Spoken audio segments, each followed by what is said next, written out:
na lang, pagkahinang nilalang para di na magawang balikan ng iba pang dapat kong patunayan. Sana dumali kayo kung akala nyo gano'n lang kadali maging ako. Kala nyo gano'n na lang, pagkahinang nilalang para di na magawang balikan ng iba pang dapat kong patunayan. Sana dumali kayo kung akala nyo gano'n lang kadali maging ako. Ano buhay ka ba? Natura gano'n na nga.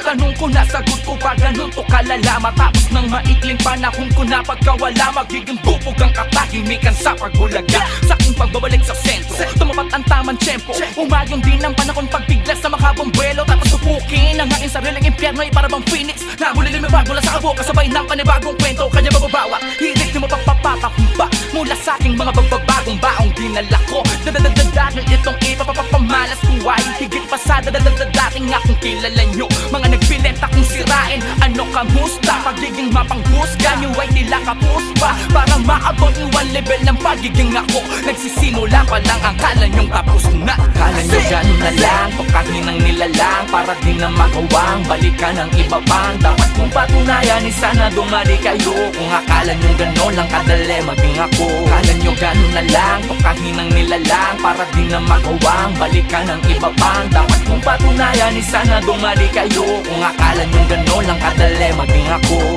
Ang minsan kong pananahimik nagbigay sa akin ng